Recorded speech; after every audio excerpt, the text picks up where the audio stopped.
মধু খায়নি এমন মানুষ পাওয়াই দুষ্কর। জমশেদ মজুমদার, আমাদের সবার প্রিয় জমশেদ মজুমদার গতকাল একটা স্ট্যাটাস দিয়ে লিখেছিলেন, একটা সত্যি কথা বলবেন, ফিলিস্তিন নিয়ে আপনার অন্তরের রক্তক্ষরণ হয়েছে, বিষণ্ণতা কাজ করছে, এর মধ্যেও আপনি আজকে নামাজ পড়েননি, এমন কেউ কি আছেন?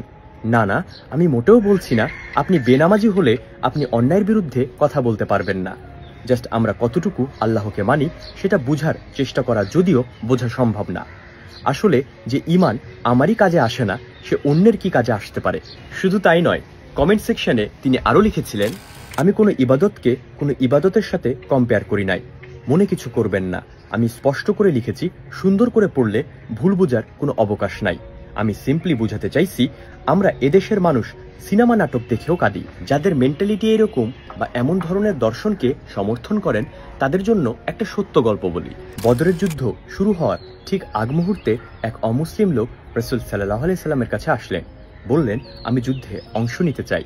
রাসূল সাল্লাল্লাহু আলাইহি সাল্লাম বললেন, এটা ঈমান এবং কুফরের যুদ্ধ, তাই শুধু মুসলমানরাই এই যুদ্ধে অংশ নিবে। সে ব্যক্তি বললেন, ঠিক আছে, তাহলে আমি মুসলিম হব। যুদ্ধে যাবার ঠিক আগ মুহূর্তে তিনি মুসলিম হলেন। যুদ্ধে যাবার আগে তিনি রাসূল সাল্লাল্লাহু আলাইহি সাল্লামকে জিজ্ঞেস করলেন, আমি যদি মারা যাই তাহলে আমার জীবনের বিনিময়ে আমি কি পাবো? রাসূল সাল্লাল্লাহু আলাইহি সাল্লাম বললেন, জান্নাত। সেই সাহাবা যুদ্ধে শহীদ হলেন। রাসূল সাল্লাল্লাহু আলাইহি সাল্লাম তখন তার মৃত্যুর পর বলেছিলেন, তোমাদের মধ্যে সবচেয়ে লাভজনক ডিল এই ব্যক্তি করলেন। সেই সাহাবী হচ্ছেন উমাইর ইবনে আল হুমাম আল আনসারী রাদিয়াল্লাহু আনহু। বদরের যুদ্ধে মাত্র 14 জন মুসলিম শহীদ হন, তার মধ্যে এই ব্যক্তি ছিলেন একজন। ইসলামে যত যুদ্ধ আছে, যত শহীদ আছে, তার মধ্যে বদরের মর্যাদা সবচেয়ে উপরে।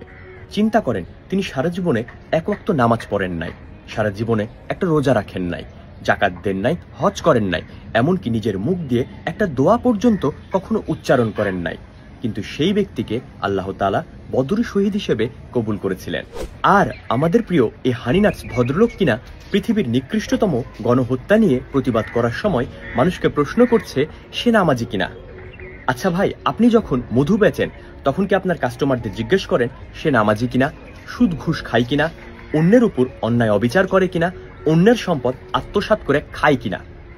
যদিও পরবর্তীতে ব্যবসায় যেন লালবাতি না জ্বলে উঠে, সম্ভবত এজন্যই তিনি তার লেখাটা আবার এডিট করেছেন এবং শেষ লাইনে লিখেছেন, আপনারা জানেন আমি বাংলা লেখায় কম দক্ষ, তাই মার্জনার চোখে দেখার অনুরোধ রইল।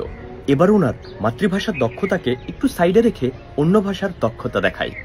কিন্তু এখানে কি দেখছে দেখেন, উইট হানি, যেটা মধু গবেষক যিনি বলছিল না যে কেউ উইট হানি বলে। ভাই, আপনি হোয়াইট হানি রে হুইট হানি কন, আর মাতৃভাষাতে আপনার দক্ষতা কম এটা বলেন।